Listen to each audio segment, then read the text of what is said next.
ఏంటి జనం, ఎక్కడికెళ్తున్నారు ఈ జనాలంతా, ఏ ఊరి జాతరది అనుకుంటున్నారా? హలో, నేను మీ శిరీష చంద్రశేఖర్. జాతర అయితే కాదు, కానీ జాతర కంటే ఎక్కువ వైబునిచ్చే మన తిరుపతిలో సరికొత్తగా ఓపెన్ చేసిన ఈట్ స్ట్రీట్ ని విజిట్ చేయడానికి వచ్చిన జనాలండి వీళ్ళు. ఇక్కడ అన్ని రకాల ఫుడ్ స్టాల్స్ ఓపెన్ చేయడం వల్ల తిరుపతిలో ఉన్న జనాలందరూ ఇక్కడే ఉన్నారనిపించింది. మరి ఇన్ని ఫుడ్ స్టాల్స్ ఉన్నప్పుడు నా అలాంటి తిండిబోతులు తినకుండా ఉంటారా? వెళ్ళగానే ఓ మస్కా బన్ అయితే తినేశాను.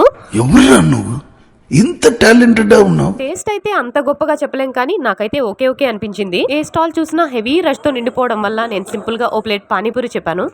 టేస్ట్ అయితే బాగుంది. ఇవన్నీ ఇలా ఉండగానే వేడి వేడి సమోసా నా కళ్ళ ముందే రెడీ అయింది. సో ఓ ప్లేట్ సమోసా కూడా ఆర్డర్ చేశాను. టేస్ట్ విషయానికి వస్తే ఓకే, బానే ఉంది. ఫైనల్లీ నా ఫేవరెట్ ఇరానీ చాయ్ అయితే తీసుకొని కంప్లీట్ చేశాను. 20 రూపీస్ ఛార్జ్ చేశారు. నాకైతే అంత వర్త్ అనిపించలేదు.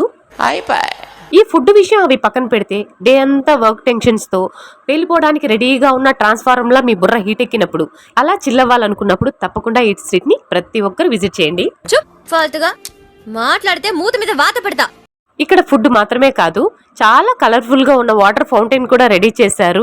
దానికి ఆపోజిట్ లోనే I love Tirupati lighting board కూడా ఉంటుంది. ఇది ఈట్ స్ట్రీట్ ఎంట్రన్స్ లోనే ఉంటుంది. ఇంతకీ మీలో ఎంతమంది ఈట్ స్ట్రీట్ ని విజిట్ చేశారో తప్పకుండా కమెంట్ చేయండి. ఇవాళకైతే ఇంతే మినీ షార్ట్ వీడియో. మరో వీడియోతో మళ్ళీ కలుస్తాను. అంతవరకు టేక్ కేర్, బాయ్.